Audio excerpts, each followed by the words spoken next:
I promise you, none of these niggas gonna beat me. None of them. I'm gonna make an example out of Teo. It's the only thing I love. I promise they gonna be. Honestly, the most flawless from 123 all the way down to 114. Since then, he's had his shares of victories. Shakur Stevenson isn't just stepping into a new fight, he's stepping into a new body. Ahead of his January 31st clash with Teofimo Lopez at a 140-pound catchweight, Shakur has packed on serious size, transforming himself for the challenge ahead. This isn't casual bulking, this is calculated evolution. Stronger shoulders, thicker legs, and a sturdier frame signal that Stevenson is preparing for power, pressure, and prolonged exchanges. Critics questioned whether he could carry strength up the scale, but camp footage tells a different story. This move to 140 is about sending a message before the opening bell even rings.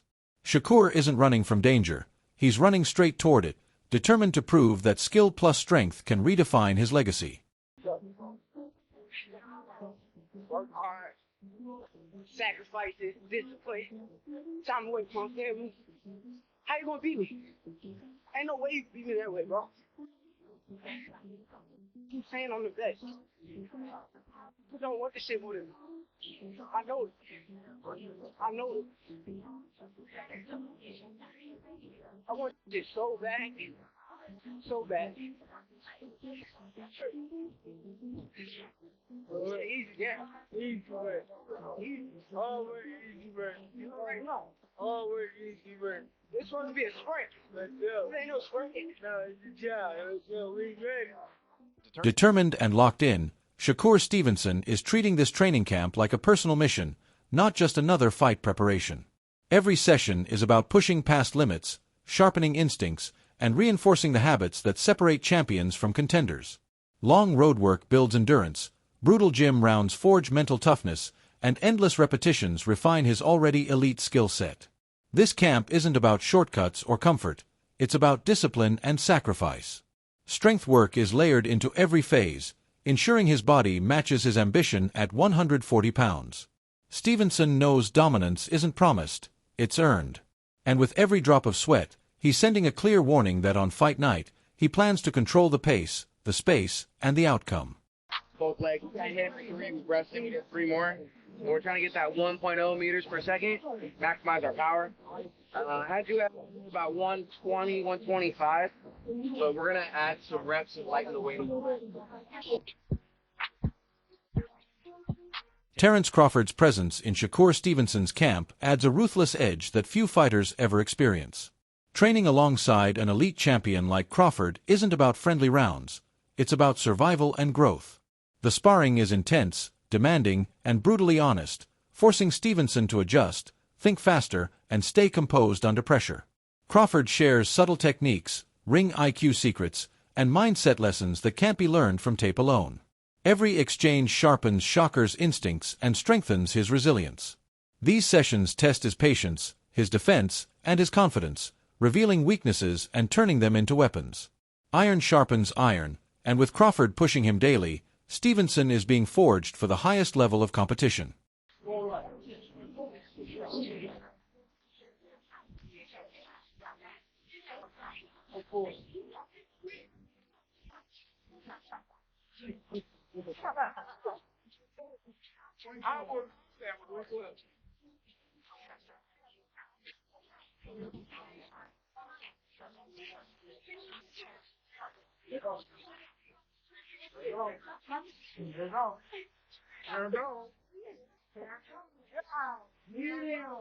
He's trying to run me into the wall, y'all don't see that?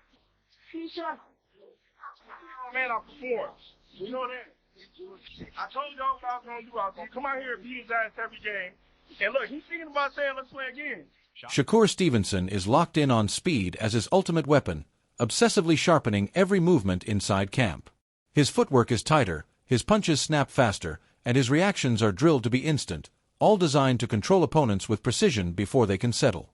This isn't reckless speed, it's calculated dominance, built on timing, balance, and flawless execution. Meanwhile, Teofimo Lopez has given respect where it's due, openly admitting that Shakur is elite and extremely gifted at 135 pounds. But Teo isn't fully convinced about the jump to 140. He's raised questions about whether Stevenson's speed and style will translate against bigger, stronger bodies. According to Lopez, talent is unquestionable, but adaptation is everything. And that unanswered question won't be settled by talk or tape, only by what happens when the bell rings and the fight reveals the truth. Honestly, the most flawless from 123 all the way down to 114. Since then, he's had his shares of victories. I think 135 was his top tier. 140, I think we just gotta wait and see. You know what I mean? And for him to even come up to do that, you know, I think he deserves his flowers for everyone else out there. You know, guys trying to go more down into the ranks of top 5, top 3, and eventually top 1 for pound. But that ain't what you said, bro. What'd I say? I mean, I gotta remind you, you said basically I'm good at the lower weight classes. The only way that I'm going to be good is I fight at 126 pounds against guys like Anyway. But once I move up, you're going to, well, I can't compete at this level at that weight class. So. Antonio Tarver views this matchup with the sharp caution of a man who has lived inside elite-level boxing, not someone blinded by records or recent narratives. From his standpoint, Teofimo Lopez cannot be reduced to a few inconsistent performances or moments of doubt. Tarver stresses that Lopez still carries rare, God-given attributes that training alone cannot manufacture. His raw speed, explosive power, and physical strength remain very real, and those tools make him dangerous in any era and any division. Tarver's warning is clear. Danger doesn't vanish just because confidence fluctuates. Fighters like Lopez only need a single opening, a split-second lapse, to completely flip the script. Against a high-level technician like Shakur Stevenson, that risk is magnified. One hesitation, one misjudged angle, or one overconfidence-fueled mistake can change everything.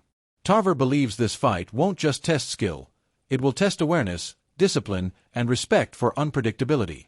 In bouts like this, brilliance alone isn't enough. Survival instincts matter just as much. Possess?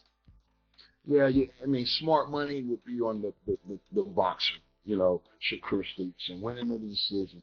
But, you know, if Lopez can make this fight, you know, a lot tougher than expected, you know, and he's going to have to exchange with Shakur. You know, he's a fast fighter. We don't know who's the quickest or fastest here. You have to give the speed air to Shakur. But if Lopez can punch with this fast guy, make him a little bit cautious and a little bit leery of what's coming back, that serves him well. And Teofimo is one of the best conditioned fighters out there. If this fight goes late, you can expect him to be pushing forward round 9, 10, and 11 if it goes late.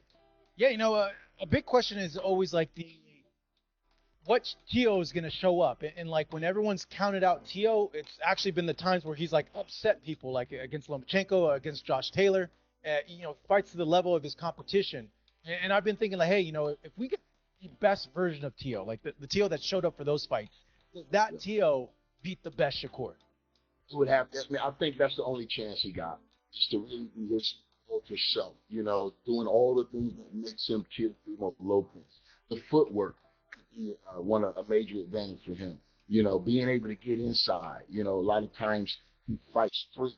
You know, he don't really have a style. He does sometimes what it takes. You know, he's a gutsy fighter. You know what I mean? Real gutsy. He's not going to be daring to take chances. He's a gambler in there. You know what I'm saying? So, yeah, so he's a live underdog, I would say. Live underdog.